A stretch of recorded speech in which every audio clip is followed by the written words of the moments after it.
Good afternoon, folks. How are we doing today? We're all well. Yeah, we're back. We're back again. I'm saying the same thing again. Oh, I hate it, but we are back. We are back. Apologies if you are watching this retrospectively and couldn't catch it live because clocks changing caught you out. Yes, we in the UK we switched from BST to GMT, so our clocks went back an hour on Sunday morning. So that's thrown everything out. Yes. In theory, that means another hour in bed. As the parent of a 4-year-old, not so much. Kids' brains still work with what the sun is doing. So yeah, that didn't exactly get the line I was hoping for, but there we go. Yeah, I think that was some wishful thinking. The other thing that's changed, unless you managed to catch my gaming stream last week, is we are simultaneously streaming on Twitch and YouTube using Restream.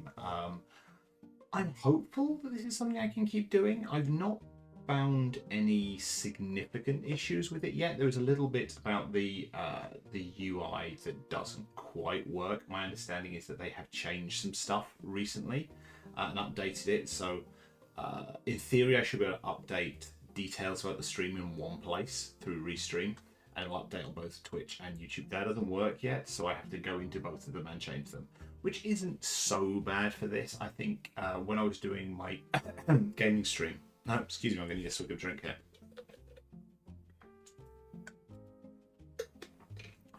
here. When I had my gaming stream last week and I was switching between two retro games, and I had to update the game description midway through. That was a bit of a pain having to do that in multiple places, but generally speaking, it seems to be working pretty well. But apologies if there are some technical issues along the way, because I am still getting used to this. I need to work on the seamlessness of the end, because obviously I can raid out in Twitch, I can't raid out in YouTube. So there we go. We're getting there. We're getting there. As I said, this is something I welcome back because I was out all of last week and technically this week are half term. Now this week my daughter's in holiday club for the days that I'm streaming. Not because I'm streaming, but just so she's well entertained. But last week while she was at home, it wasn't really. I didn't want to be the dad who is just pottering around upstairs while my kid's downstairs. So that's why we didn't have streaming last week. But we're back.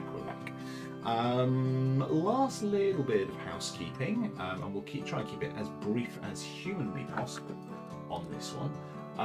Short thought stuff is going well, which is good. I don't want to jinx it. But I'm very pleased with how Short Thoughts Season 2 is looking so far. I have recorded 3 episodes. I have finished editing one of them. I just need to do bits like subtitles and stuff like that for that one. I have another recording on Wednesday, and I have more coming up soon. I don't want to say kind of anything more on that one, because I feel the more I say, the more there's possibility that I jinx something. But I'm very excited with the way this is going, and we're currently looking at mid-November for Short Thoughts coming back.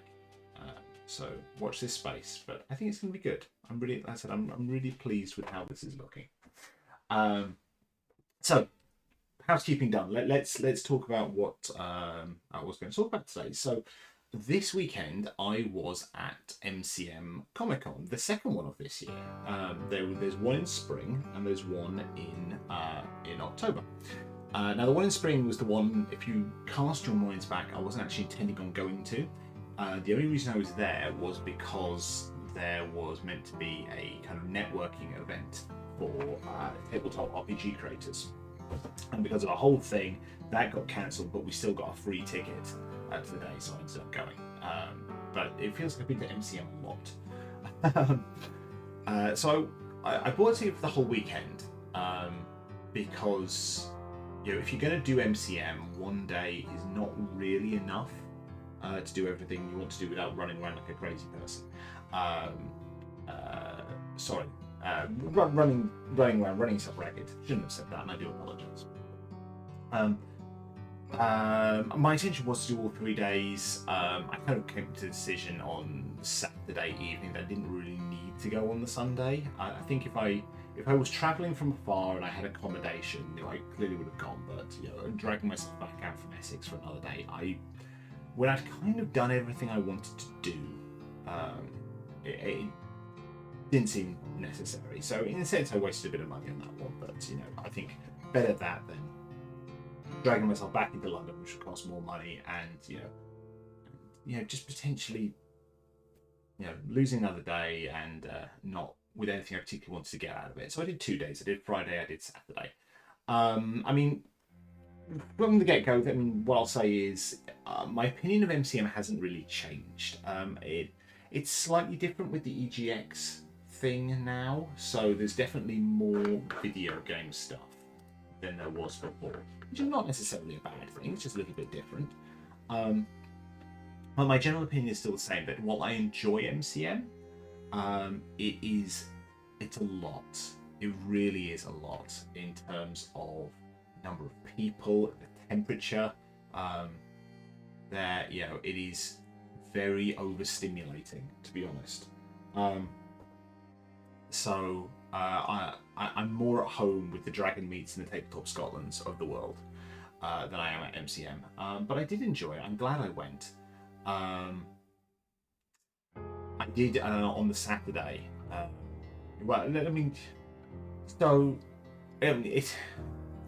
Friday was quieter. Friday was quieter than Saturday, which is what you would expect. But Friday was still very, very busy. And like I said, the heat, just because of the sheer number of people in the building, was warm on Friday. Saturday it was even more so. Like, you arrived and you could noticeably feel that it was a few degrees hotter in the room, despite the fact the temperature outside was exactly the same. Oh, good grief, good grief. We have a big old K of double K raid. Thank you so much for joining me. Oh, I see all the peoples. Thank you so much. Just calling out some of the people I can see. Thank you. Thank you, Cat Tulip. Thank you, Lolly Road. Thank you, Dragon Pockets. Lovely use of the adorable penguin emoji. Hello, Cozy Witch. Hello, Kay. Hello, Nanotechnician. Thank you so much. Lovely to see you all here. I really do appreciate it. Let's do the standard spiel for those who don't know me. I'm not going to be so egotistical as to assume you all know me. So my name is DC Bradshaw. I am a tabletop RPG writer. I also host and produce a podcast, an interview show called Short Thoughts, which I think is quite a lot of fun, where I interview various people from the gaming community. Chucked a link in the chat there. This is my first Geeky Lunch chat where I am simultaneously streaming on both Twitch and YouTube. It's going all right so far, but if you follow me here, brilliant. Also, please follow me on YouTube. That would be wonderful, particularly because Short Thoughts stuff goes out on YouTube. So please take a look there if you're interested. We're talking about MCM London, which I was at over the weekend on Friday and Saturday. So I really much enjoyed it, but it's a lot. It really is a lot in terms of people. I was just saying, like, the temperature itself was noticeably hotter on the Saturday, just because the sheer number of bodies in the building. Despite that outside it was something like 13 degrees or something like that, it was kind of uncomfortably warm for a lot of the Saturday, and I was masking up, just because there is an increase.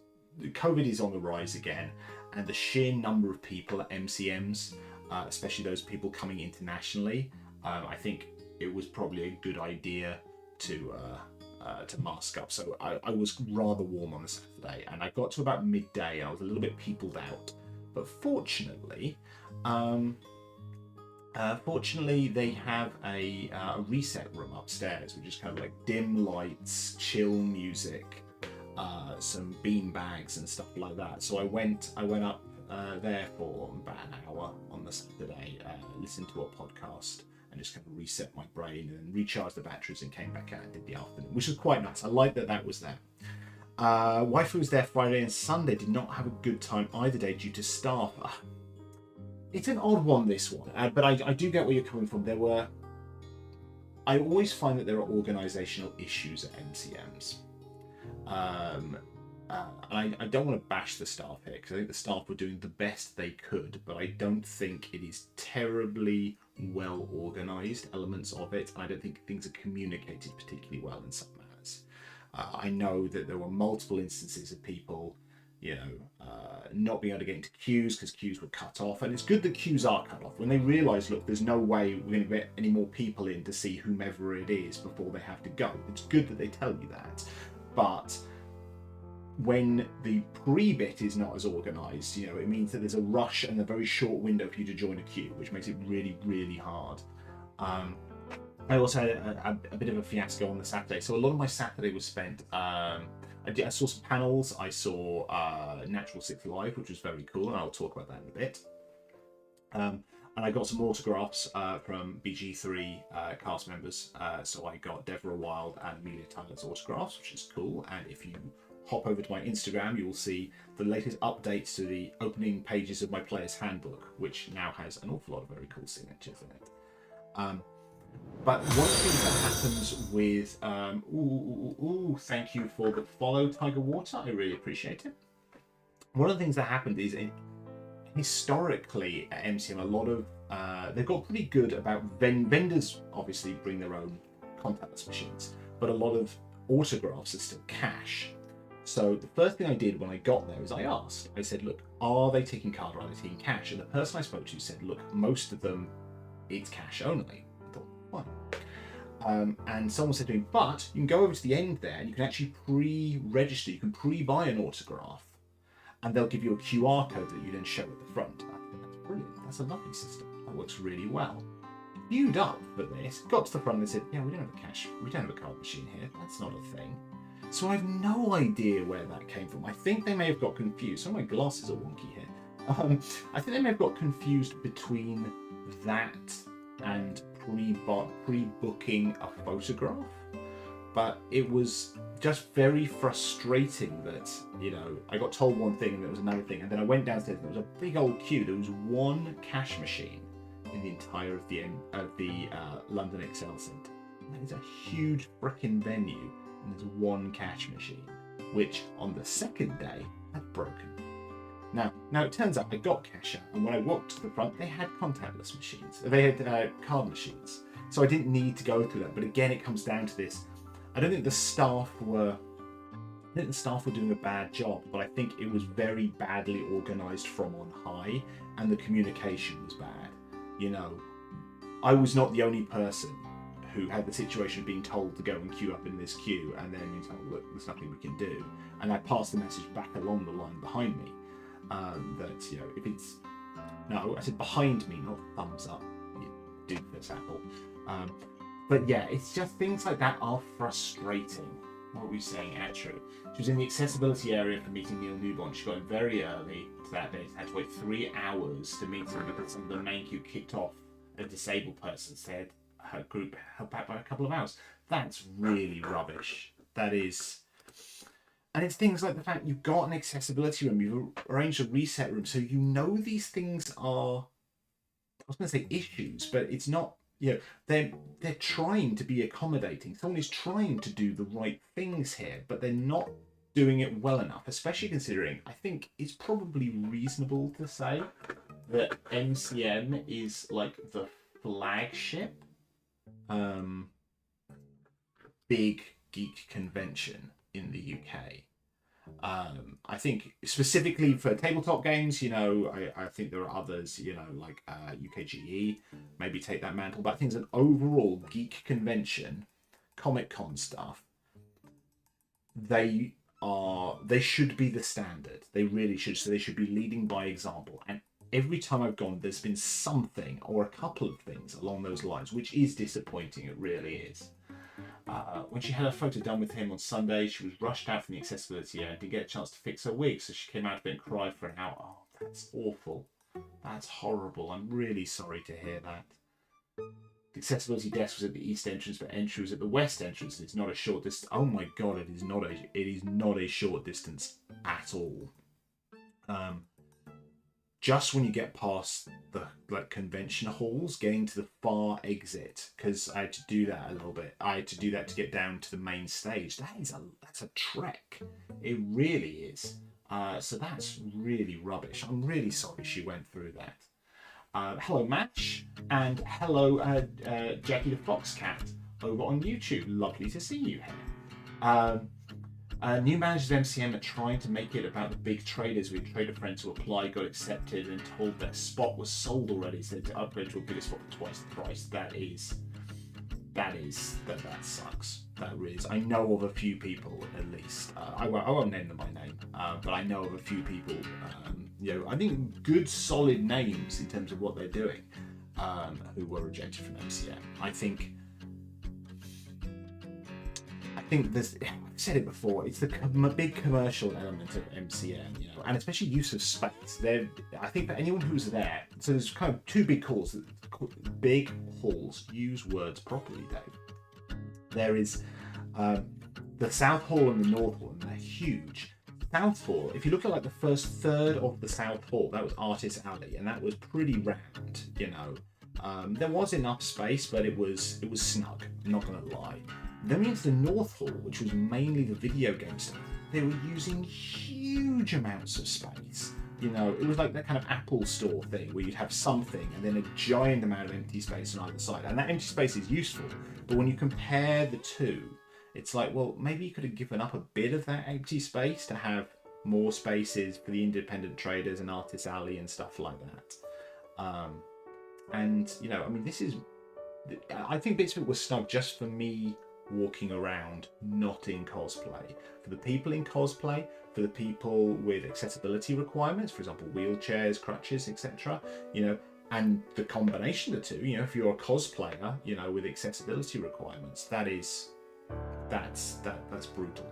You pay for the space, that's the issue. Yeah, and I understand it is not cheap. I don't know the exact numbers, but I was talking to Art of Arkling, and he was saying, yeah, it is bloody expensive to be here. We had a friend in the artist hall and it was shocked how close everything was to the next thing. Yeah, no, I 100% agree. 100% agree. Which is a shame. It really is. MegaCon is run by the old MCM manager. Apparently it's the old MCM vibe, so we might check that out instead next year. Same as SecretCon. I do not know about either of those. So I need to check those out. Please message me about them afterwards, just to remind me. That would be wonderful. Thank you. So let's go over to some of the positives of the weekend, because I did have a good time. I really did. So on Friday. On Friday, like I said, I was got some autographs, which was great. I try not to spend too much on autographs, but it is nice to me, especially the BG3 voice actors are lovely. Sorry, they're not voice actors, they're actors, for God's sake. No, they are absolutely lovely people. They really are. And I think for the most part, the community that's built around supporting those actors, both in terms of BG3 fans, but also people who support them when they stream, because a lot of them do stream. I think that's a really lovely community that's built up there. And there aren't that many arseholes, which is nice and rare for any kind of geek fandom. The fact there's not many arseholes, that's quite something. So that was lovely. Got a bit of networking out of that as well, which is really lovely. I got to talk shop with some people, which was brilliant. Again, not going to say anything because I'll jinx it. Yeah, no, I think there's some exciting things that can come out of that, which is cool. I saw the BG3 panel, which was an awful lot of fun. And it says a lot, the fact that, essentially 1 year ago, when the first time that BG3 actors were at MCM, the game had only relatively recently come out, and they were stunned by the number of people who were coming for that. And we're now a year later, and the hype has not gone down. That is impressive for any video game, especially non-multiplayer games. For a multiplayer game that's constantly getting more content, or a World of Warcraft or something like that. Thank you very much, Abtru. you can expect there to be constant hype. But the fact that it's not a single player game, but you know what I mean. For an RPG, a non-massively multiplayer RPG to still have the same, if not more, hype a year later, that is impressive. That really is. So I very much enjoyed that panel. I also got to see Natural Six, and I'll talk more about Natural Six in a bit, because they've only recently kind of come across my radar. But I saw their live show, and that was a heck of a lot of fun. It really was. And it's one of the reasons why I'm talking today about MCM and Natural Six is I have a good feeling about where Natural Six are going. I think that in terms of actual plays, that's something to be excited about, which is cool. What else? I mentioned kind of the community around them. I got to meet Kelly and Grace, who, if you follow any BG3 streamers, you will know Kelly as essentially chief mod for Jennifer English and Alyona Baronova's stream, and Grace the Dread Waffle, who is co-streamer and chief moderator for Deborah Wild. They are both lovely human beings. And at the end of Friday, we had a bit of a pub crawl that Grace organised, which was an awful lot of fun. Really much enjoyed that. Hello, Moondust Cats, and thank you for your lurk. Your lurk is very much appreciated. Thank you. Was that true? I remember when people mocked Neil Newborn as that VA who done more than he was paid for, and he's the standout star of it. I've not met Neil, but he seems like a genuinely lovely person, and we've got to be serious. He knocked it out of the park with his role as Astarion. He really, really did. So that was Friday. Did I say Saturday earlier? I think I may have said Saturday. That was Friday. Saturday, I did a bit more Artist Alley stuff. I didn't get to go to Artist Alley much on the first day, so I did that the second day. I got to meet face-to-face Erin Angelini. They are a delight. I interviewed them. They were my second interview for Short Thoughts, but I'd not actually met them in person, and they're just lovely. I did a bit of shopping, got some bits and pieces for me, got some stuff wife, got my daughter's first D20.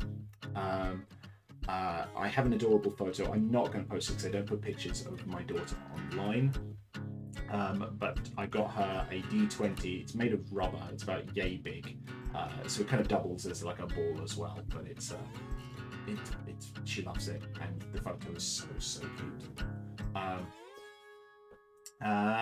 And did some more Natural Six stuff on the Saturday as well. They had a panel as well, and they had a meet and greet, which I was very fortunate to get into. Again, this is one of these disorganized things. It was the first proper meet and greet for Natural Six, and they really didn't organize it well. I got there about half an hour before the start of the meet and greet, and they hadn't arranged any queuing yet. So it was just a bundle of people kind of waiting for queuing to start. And when queuing started, everyone did quite politely go and queue up, and I was very lucky to get near the front of that. But I know a lot of people did not manage to get in because there was this mob, people went in, and then they just cut off the queue at the back. So a lot of people didn't get a chance. They didn't get a chance to see them and meet them. And they were doing, they were selling some merch, including I got this very nice Natural Six coin, which is quite nice. I've got some dice, but they're on the shelf behind me and I'm not going to stand up. And I also got a signed poster, which I have not opened yet. But that was for free as well. They're doing a free poster that they all signed, which was lovely. They're just a really nice group of people. So let's pivot. Let us talk about Natural Six. So if you're not aware of Natural Six, and that's totally okay, Natural Six are a relatively new D&D actual play. They did a Kickstarter about this time last year, and they weren't on my radar then, otherwise I probably would have backed them on that Kickstarter. They consist of 4 actors and two others, and there were lots of references to the fact that it's like, oh good grief, it's intimidating having actors in there. I will try and rattle off all their names, and apologies if I make any mistakes on this one. So I would say potentially the most famous person on there from a geek standpoint is Doug Cockle, who is the voice of Geralt, the Witcher. who is hysterical. You also got Ben Starr, who a lot of people know as Clive from Final Fantasy. You've got Alex Jordan. You've got Harry McIntyre, who's the DM, and you've got Holly Bennett and Eva Wilson. And they are a delight. They really are. I said a lot of them hadn't played D&D before, or they'd maybe played a little bit in the past, but there's a nice mixture of experience there, and that's something that adds to the charm of it. There is something. I'm not up to date, not in any way. I only recently started watching and listening to them. I think there's about 15 episodes out, and I've watched 3. But there's something very charming about Natural Six, in that the production values are pretty good. You know, they're not ridiculous. They're not done loads of flashy stuff with lights, but you know, they've got a studio that they record in. You know, and you know, the technical aspects are good. You know, it's not as fancy as, say, a Critical Role or something like that, but it's you know, it's pretty solid. They have an amazing chemistry, all of them. Considering the fact, and this is interesting, they mentioned it on the panel that some of them hadn't met before they sort of agreed to do this. So it's not like an established group of friends with established in-jokes and all of that. So I'm contrasting with Critical Role here, and this is not a criticism of Critical Role at all. But apologies if you're on Twitch, ads may have just started. But Critical Role, they were an established group of friends. So they came in with an awful lot of backstory from playing the game, but also they'd known each other for years and years and years. So there was a huge amount of history there and in-jokes and the like. Whereas Natural Six, there's not really that. The in-jokes are being formed as the show progresses, which is lovely. I like the fact as well that they're all relatively new to D&D. Or they've played D&D before, they maybe haven't played 5th edition before, so that's a change for them as well. And you're seeing them stumble along the way and, you know, making rules calls, you know, in the moment, which may or may not be right, but it doesn't matter because they're all taking it and run with it, and them having fun is the most important thing related to that, not what the rules as written say, which I think is really important to embrace. You know, the fact is, as someone who has DM'd quite a bit, and I know I've got a lot of DMs in the room here, you're never going to make every call correct. You never are. But the point is that you make a ruling that is fair, that is fun, and then you run with it. You know, and later on you might look at it and go, I made the wrong call. Right, next time that situation occurs, we'll do it the correct way, or not. But you don't get stuck and you don't get stuck in rules lawyering in the moment. You need to make a call and move on. So the vibe is very, very fun. I think one of the things that makes Natural Six particularly entertaining, though, is the content they've got on their Patreon. So you can watch all the episodes on YouTube, and also all available through all good podcasting networks. But on their Patreon, they've got an awful lot of behind-the-scenes stuff. In particular, they have Ask Me Anything sessions, AMA sessions, that they've run, which are absolute chaos. You can tell how well they get on with each other because there's nothing polished about these AMA sessions. You know, of all the ones I've watched them so far, and I am alternating between watching episodes and AMAs and other behind-the-scenes content, the number of times where all 6 of them will corpse because of the ridiculous of not what has just been suggested. Generally the fault of Ben Starr. It's just hysterically funny. And I'm pleased to say, in both seeing the panel and seeing the live show was ridiculous. And actually meeting them at the meet and greet, it all seems very genuine, which is lovely, which is absolutely lovely. Talking briefly about that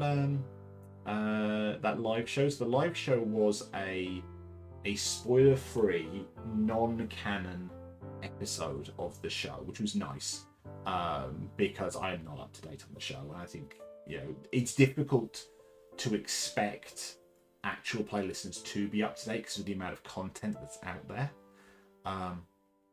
It's the reason I stopped watching Critical Role. It's not that I had anything against Critical Role, I just realised I'm not going to be able to keep up with watching 4.5 hours, or even listening to 4.5 hours of content every week. It's just impossible. Whereas Natural Six is maybe about 3 hours every fortnight. That's way more manageable, but I'm certainly not up to date. But this was a non-canon, spoiler-free one, which was kind of,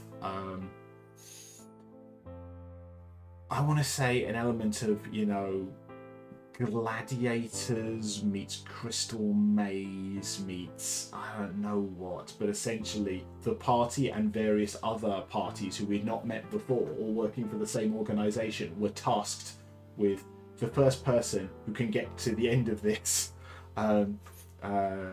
gauntlet will be rewarded with a holiday, and absolute bedlam. In an hour and a half, they managed to get in so much stuff, and it was absolutely hysterical. Very, very fun, and the event was pretty well managed. Even though they had some technical issues at the start, so there was some pre-roll.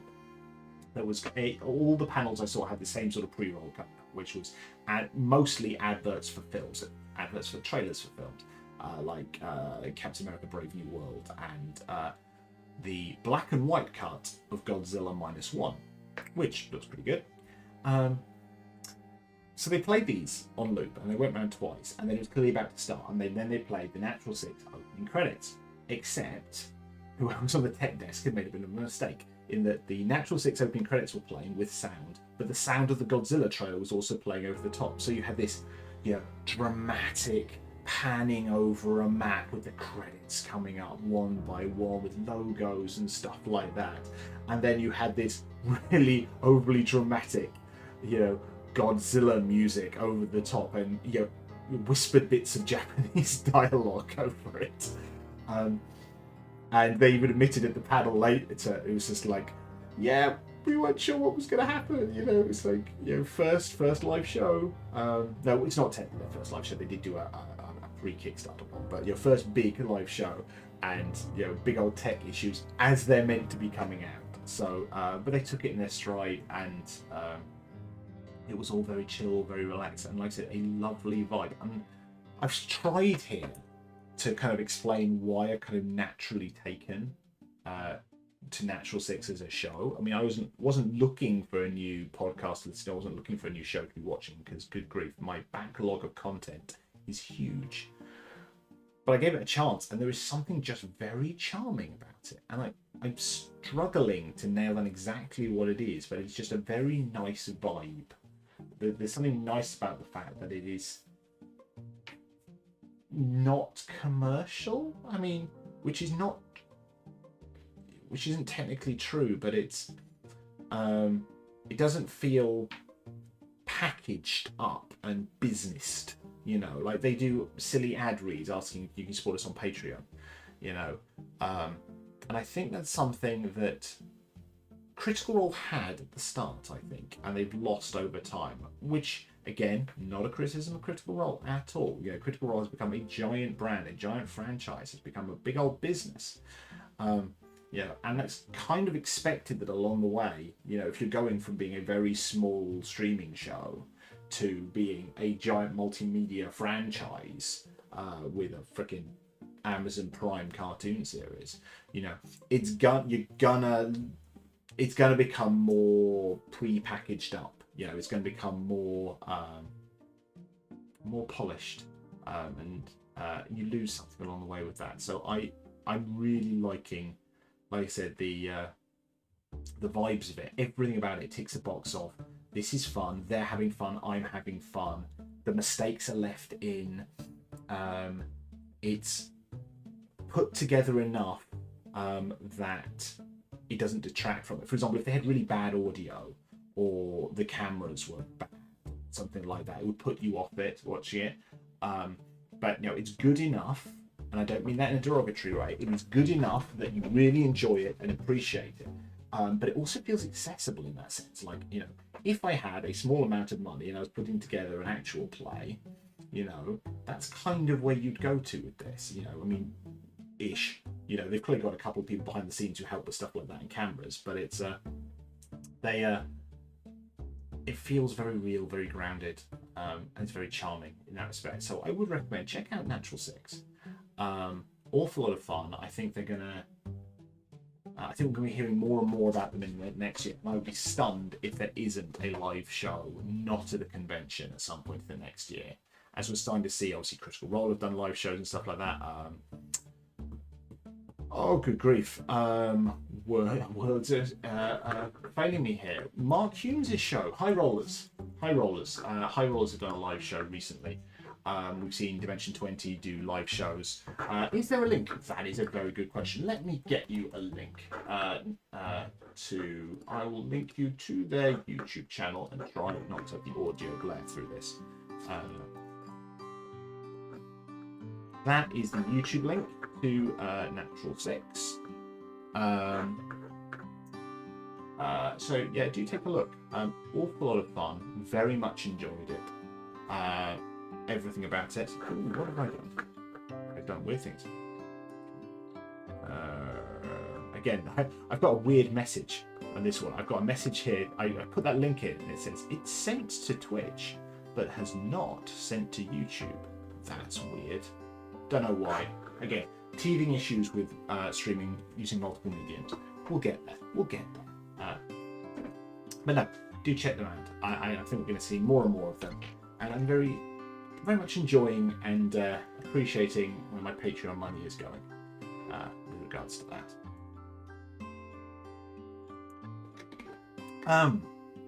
So we'll probably wrap this up, I think.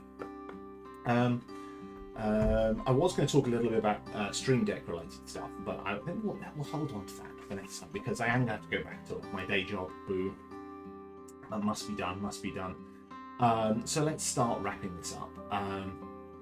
Well, first of all, I'll say, unless something happens, which I feel like to caveat this, unless something happens, lunch chat with games will be on Wednesday as normal. I think it will be midday GMT in the usual slot. I will post on socials in the morning if that changes.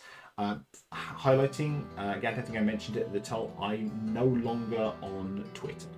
I mean, my account is still there, I just don't tweet from it. It was a long time coming, but the new AI related stuff and getting rid of the block feature, it was the reason I needed to stop tweeting. So the main places you can find me are Blue Sky, where I'm at dcbradshaw.com, and I am on Threads at dcbradshaw. Honestly, I'm not feeling the vibes of Threads. It is very, very algorithmic. So Blue Sky is where I'm finding my natural home, to be honest. On Hi Rahul, thank you for joining. We are literally just wrapping up, I'm afraid. But thank you for joining me. I do appreciate it. So yeah, Blue Sky and Threads are the main places you will find me. Train of thoughts is derailed. Yeah, Lunch Chat with Games will be on Wednesday. I think we're going to be playing another game from Keymailer. For those who joined the last couple of streams for Lunch Chat with Games, I was playing Harbour, which was a puzzle game I got from Keymailer. This time I'm going to be playing a game called, let me get the name of this right, I think it's Land of Mushrooms, which looks like a nice little puzzle game's a stretch on this one, but I think it's the word is escaping me on this one, but no, it's a charming little game. I think it's the sort of thing I would expect to play as a mobile app, I think, but they've put it on all platforms, which is nice. So I'll be playing that on my Mac. It looks like a lot of fun. So we'll have a go at that on Wednesday. I think that'll be a bit of fun. So check that out. And we also have potentially another Keymailer related stream coming up. There is a horror game coming up, which I think I'll be getting a key for, which is quite cool. So we might be doing a horror stream at some point in the near future, and we'll stick the old heart rate monitor on for that one. So watch this space on that one. I don't know if we'll have any other gaming streams this week. I'd like to, but we'll see how we get on. I don't want to overload myself kind of first week back. So that's about it.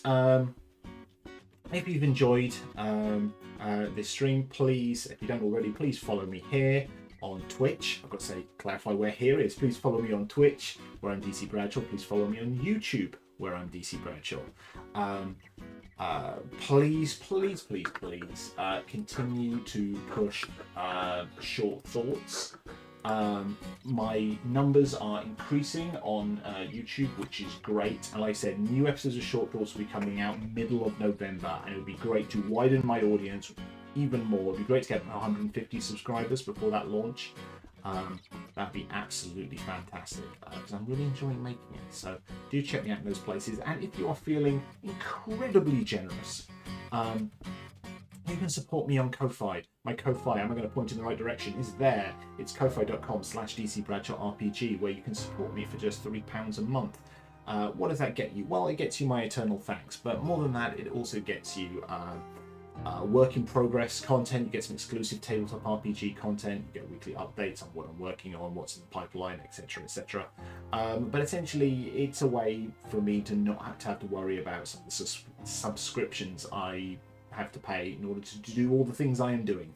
You know, it'll pay for my podcast hosting and stuff like that, meaning that any profits from stuff I actually manage to sell kind of go to me, which is nice. And I can then chuck that back into artwork for new books and stuff like that. So yeah, that is all the spiel. Thank you very much for joining. I can't see anyone streaming right now, so my dilemma of figuring out stopping YouTube and raiding out on Twitch has been taken away from me today. So we're just going to cut to the end screen in just a second. Have a wonderful day, and I'll hopefully see you all on Wednesday. All right, take care. Bye.